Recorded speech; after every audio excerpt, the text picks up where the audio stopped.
जय श्री कृष्णा। राधे राधे। आप सभी का मेरे लड्डू गोपाला चैनल पर बहुत बहुत स्वागत है। यह कहानी लड्डू गोपाल और उनके एक ऐसे भक्त की है जो निस्वार्थ भाव से अपने प्रभु की सेवा में लीन रहती है। अनजाने में ही सही, लेकिन वो कुछ ऐसा कर जाती है जो सिर्फ एक सच्चा भक्त ही कर सकता है। और फिर श्री कृष्ण के बाल स्वरूप लड्डू गोपाल की अपार कृपा उस पर बरसती है। तो चलिए अब इस कहानी को शुरू करते हैं। एक समय की बात है, एक गांव में दो वृद्ध स्त्रियां रहती थीं। दोनों का इस जगत में कोई नहीं था। वे दोनों ही एक दूसरे का सहारा बनकर बड़े प्रेम भाव से रहती थीं। हालांकि धर्म से दोनों अलग थी, लेकिन विचार से एक थी। उनमें से एक महिला हिंदू धर्म की थी और दूसरी जैन धर्म की थी। दोनों अपने अपने धर्म के हिसाब से प्रभु की आराधना किया करती थी।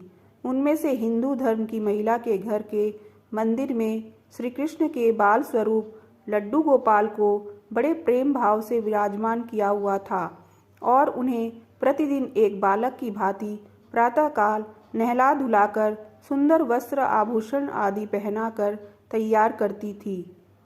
वह उन्हें एक बालक के समान ही मानती थी, इसलिए कहीं भी बाहर जाती उनके लिए फल, खिलौने आदि चीज़ें लेकर आती थी और प्रेम पूर्वक उनको भोग लगाती थी।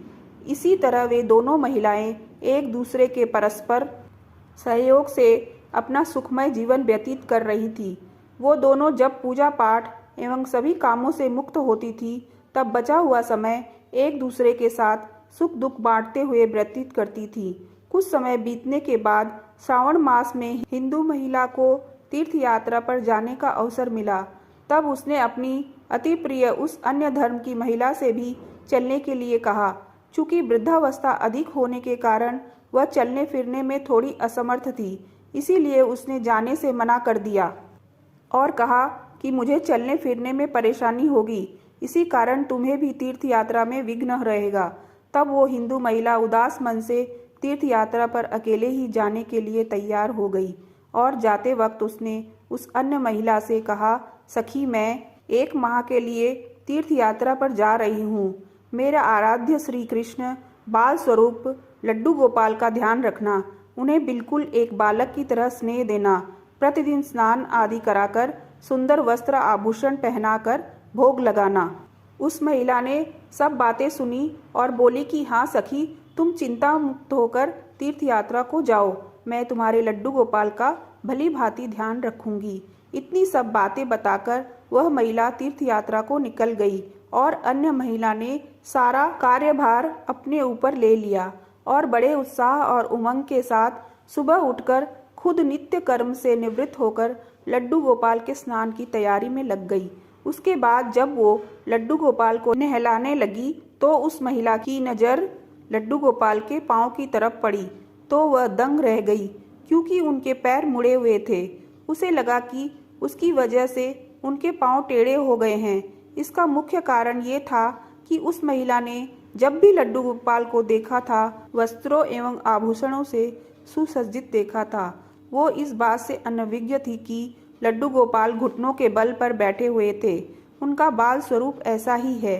वह बहुत परेशान हो गई और सोचने लगी कि मैं अपनी सखी से क्या कहूँगी। उसने इतने विश्वास के साथ मुझे ये जिम्मेदारी दी थी और मैंने लड्डू गोपाल की देखभाल सही से नहीं की।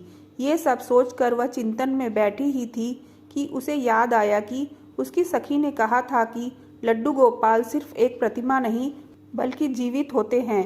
बस फिर क्या था, उसने निश्चय किया कि वह दिन प्रतिदिन उनके पैरों की मालिश करेगी और वह दिन में कई बार ऐसा ही करने लगी। और जैसा कि श्री कृष्ण का स्वभाव है, वो हैं ही इतने कृपालु, दया निधान।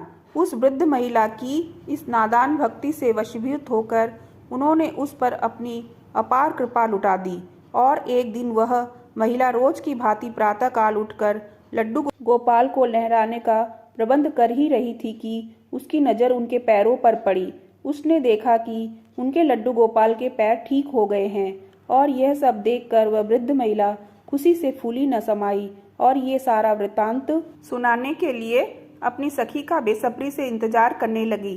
कुछ समय पश्चात जब वह हिंदू धर्म की महिला तीर्थ यात्रा पूर्ण करके वापस आई तो सबसे पहले वो अपने लड्डू गोपाल के दर्शन को लालायित थी और जैसे ही उसने लड्डू गोपाल को देखा तो आश्चर्य में पड़ गई। उसने देखा कि लड्डू गोपाल खड़े हुए थे। उसने सोचा कि शायद ये उसके लड्डू गोपाल नहीं है और अपनी सखी के पास जाकर ये सब पूछा। तब उस अन्य धर्म की महिला ने सारा वृत्तांत उसे सुनाया।